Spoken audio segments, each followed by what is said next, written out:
Salut Jonathan, pour commencer, question basique, comment vas-tu? Bah écoute, ça va très bien. Je suis en bonne santé, ma famille aussi, mon entourage aussi. Donc on va dire que durant cette période, c'est le principal, être en bonne santé. En ce moment, comme tu le sais, la France est en confinement, le football est à l'arrêt. Comment se passent tes journées? Est-ce que tu arrives à t'occuper justement pendant ce confinement? Et ben oui, j'arrive à m'occuper, je profite de ma famille, de ma fille surtout. Donc voilà, ça me permet d'être à ses côtés au quotidien, de la voir grandir, de la voir évoluer. Donc voilà, je profite à fond de ces instants et voilà, je vois le côté positif de la chose, c'est être auprès de ma fille. Que j'imagine qu'avec le foot et tout, c'est assez difficile de pouvoir être proche de tes proches. Bah voilà, c'est sûr que en temps normal, c'est des moments qu'on vit pas au quotidien. Et puis là, du coup, j'en profite, c'est bien, je suis content de pas manquer ces moments-là. Est-ce que tu as un programme de sport à respecter pour te maintenir en forme? Est-ce que Grenoble, fait le club de Grenoble, t'a donné un programme à respecter ou pas pendant ce confinement? Oui, oui, on essaye de se faire des séances collectives 2 fois par semaine tous ensemble via Zoom. Ça permet de se voir un peu tous ensemble, de communiquer, de faire le point sur chaque joueur. Donc c'est cool, ça met un peu de sociabilité pendant ce confinement. Et puis après, voilà, on a aussi des programmes de footing hein, pour se maintenir un peu. Donc depuis juillet 2019, tu es de retour à Grenoble. Pourquoi tu as fait ce choix de revenir dans ton club formateur? Voilà, tout simplement parce que j'avais envie de revenir chez moi. Donc voilà, je suis né ici, c'est ma ville de naissance, je connais beaucoup de monde ici, mes proches sont d'ici, ma belle famille est d'ici aussi.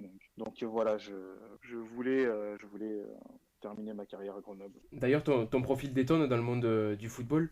En même temps d'effectuer une carrière de joueur professionnel, tu as poursuivi tes études. Pourquoi tu as continué à faire tes études justement pendant que tu avais ta carrière pro de footballeur? Et ben, parce que je me suis rendu compte aussi que le football, ça pouvait aller très vite, Mhm. dans les deux sens. Et puis un jour, je me suis posé la question, mais si j'ai pas le foot, si le foot s'arrête demain pour moi, qu'est-ce que j'ai? Qu'est-ce que je fais? Donc voilà, je voulais absolument anticiper cette situation. J'ai failli arrêter le foot quand j'avais 25 ans. Et donc c'est à ce moment-là que j'ai décidé de reprendre mes études et d'en faire ma priorité pour pouvoir avoir un bagage et assurer ma reconversion à la fin de ma carrière. D'ailleurs, je crois que c'est un bac plus 3 que tu as, c'est ça, hein? Ouais, c'est ça, j'en ai deux. Et du coup, tu comptes arrêter le foot rapidement pour te lancer dans le monde de l'entreprise ou t'attends vraiment d'arriver à la fin de ta carrière pour pouvoir enfin te lancer dans ton projet d'entreprise? Alors, j'ai pas trop envie de dire quand est-ce que je vais m'arrêter, Mhm. mais par contre, ce qui est sûr, c'est que j'ai fait ces diplômes pour m'en servir parce que déjà ça me plaît et voilà parce que ça sera mon futur métier. Donc oui, je compte mettre à profit prochainement les compétences que j'ai acquis pendant ces diplômes. D'ailleurs, j'ai vu sur Instagram que ces derniers jours, tu avais publié ton propre site internet. En quoi va consister ton projet pour les semaines à venir? Du coup, je profite aussi de ce confinement vu que j'ai un peu de temps libre pour finir un petit peu mes projets. Moi, je fais de la création de sites internet. Donc voilà, du coup, je mets à jour mon site internet et les projets que j'ai déjà faits. D'accord. Donc du coup, on va parler de Montpellier, vu qu'on fait une interview aussi pour le site MHSC Honor. Donc en 2011, tu as rejoint le MHSC. Est-ce que tu peux nous expliquer pourquoi tu avais choisi le projet Payadin? Pourquoi? Parce que c'était une opportunité unique pour moi. Voilà, j'étais à Grenoble à ce moment-là, mais le club avait déposé bilan. J'avais eu pas mal de propositions, mais que des propositions dans des clubs de Ligue 2. Et Montpellier est arrivé au dernier moment. Et voilà, pour moi, c'était la cerise sur le gâteau. J'ai pas hésité une seule seconde. Le projet paraissait extraordinaire. C'était un peu, voilà, je m'imaginais pas jouer dans un club comme Montpellier. Donc voilà, pour moi, c'était un rêve. En plus, je connaissais un peu la ville de Montpellier. Donc voilà, le choix s'est fait vraiment sans hésitation. D'accord. Bon, après, on va Et dire que tu es voilà. arrivé aussi au bon moment. On en parlera après de la suite de la Ouais, saison avec Montpellier. Donc d'ailleurs, lors de ton passage à Montpellier, t'as pas beaucoup joué, mais tu as inscrit un but de la tête à Dijon, il me semble, qui permet de ramener un point crucial dans la course au titre. Est-ce qu'à ce moment-là, tu t'es rendu compte de l'importance de ce but? Comment tu l'as vécu? Alors déjà, c'est vrai que sur le moment, j'ai d'abord pris plaisir personnel parce que voilà, c'était mon premier but en Ligue 1 avec Montpellier. Hmm. Donc voilà, j'ai surtout savouré ces instants. J'ai pas mesuré l'impact que ça pouvait avoir sur la suite du championnat, même si je sais que c'était moment charnière dans le championnat et que durant ce match, on avait quelques difficultés. Donc voilà, parce que l'équipe peut pas être toujours au top durant toute la saison. Et C'est sûr. voilà, tant mieux que ce soit tombé à ce moment-là et pas un match où on gagnait 4-0 ou 5-0, quoi. En parlant du titre, comment t'as vécu cette année extraordinaire avec Montpellier? Je pense que ça doit être ton meilleur souvenir avec le MHSC. Oui, bah, sans hésitation là aussi, hein, être champion de France, on n'a pas beaucoup qui peuvent le dire. Moi, je suis fier de l'avoir été avec Montpellier. C'est des moments que j'oublierai jamais. J'ai encore voilà, tous les souvenirs en photo, sur CD. Voilà, je garde tout, j'en magazine tout, je garde les maillots. Enfin, voilà, c'est que des bons souvenirs. Et voilà, c'est clair que ça a marqué ma carrière. J'ai toujours mon petit trophée de champion de France et ma médaille des trophées des champions. Donc voilà, c'est des trucs qui m'ont marqué. Et qui resteront en moi aussi toujours. Ça restera gravé à jamais dans ta mémoire, ça. Ah oui, ça c'est clair. Et d'ailleurs, selon toi, quelle a été la recette de cet exploit? Pourquoi le MHSC a fini champion selon toi? Qu'est-ce qui a fait que Montpellier a été supérieur au Paris Saint-Germain qui venait d'être racheté par le Qatar, à Lille qui venait d'être champion la saison d'avant aussi? Qu'est-ce qui a fait que Montpellier a été champion? Bah, forcément, il y a beaucoup de facteurs, mais il y a surtout eu la force d'un groupe, des joueurs qui ont explosé un peu tous au même moment, des joueurs qui se connaissaient depuis très jeunes. Voilà, je pense surtout à la génération 90 qui a quand même beaucoup eu un rôle majeur dans ce type de champion de France. Et puis le fait que chaque joueur était à ce moment-là ouais, en grosse progression et peut-être même au summum de leur niveau. Donc voilà, c'est un tout, mais surtout, ouais, je dirais la force d'un groupe, une équipe qui se connaissait par cœur, des gars qui rigolaient ensemble tout le temps, voilà, dans le foot comme en dehors.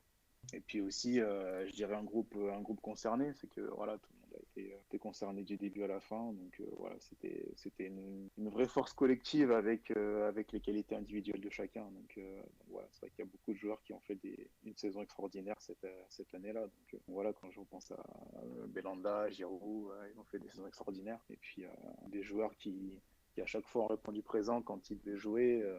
Voilà, Stambouli, Cabella, tout le monde était au top de sa forme et tout le monde, enfin le joueur qui était en tout cas sur le terrain était toujours au top de sa forme et c'est ce qui a fait la différence. Tu parles de Giroud, Belanda, Cabella, Stambouli. Est-ce qu'il y a un joueur de cette équipe de Montpellier qui a été champion qui t'a marqué, qui t'a marqué pendant cette saison? Ou est-ce que c'est vraiment tout le groupe qui t'a marqué au vu de la saison que vous avez fait? Oui, oui, tout le groupe m'a marqué. Après, c'est vrai que les joueurs que je t'ai cités là, pour moi, ont eu ouais, un gros impact, mais tous, hein, quand je pense Hmm. à Vito, Mapou, enfin voilà, tout le monde a fait des saisons extraordinaires. Gary, les anciens qui étaient là pour encadrer, Pito, Jeune-Champ, Joudren, Pionnier, enfin Ah, c'est vrai que franchement, c'était un groupe vraiment complet quand même. Quand ouais, on redit voilà, il les y noms, avait pas. Voilà, quand tu refais tout l'effectif, c'est ça. tu te rends compte qu'il y avait des mecs extraordinaires, des jeunes super talentueux, des anciens aussi qui ont assumé leur rôle et qui étaient là pour encadrer. Donc voilà, Camara, Dernis et tout. Donc, non, franchement, c'était vraiment tout un groupe. Ouais. T'évoquais Vito Hilton. J'ai envie de te poser la question, qu'est-ce que tu penses de sa carrière? Il est encore à Montpellier, il est encore là. Qu'est-ce que tu penses de ces matchs? Si tu regardes toujours un peu les matchs de Montpellier, qu'est-ce que tu penses de sa carrière depuis que tu l'as côtoyé? Ah bah c'est l'immortel de la Ligue 1, hein. Franchement, il est extraordinaire. Quand je vois encore sa condition à son âge, comment il court sur le terrain, comment il est encore aussi performant contre des grosses équipes. Non, franchement, chapeau à lui, c'est que du respect. J'ai eu la chance aussi de jouer, pour faire une petite aparté, avec Benjamin Nivet, qui était aussi un ancien, Et oui, oui. si voilà, peut-être Tu un l'as peu connu plus à 3 vieilli du qu'eux, coup, mais c'est c'est ça, vrai. hein?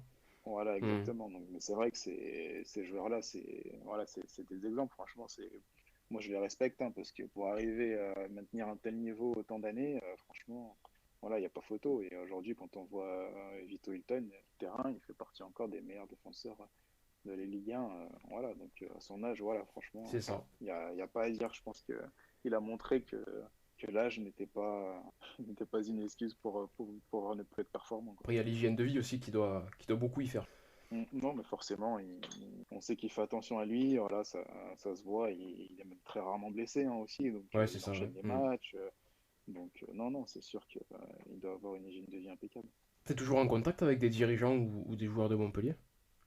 Un peu plus les dirigeants, ouais. Un peu plus les dirigeants. Voilà, mes agents ont encore de très bons contacts avec le club de Montpellier, donc c'est vrai que de temps en temps j'y retourne et j'ai des nouvelles.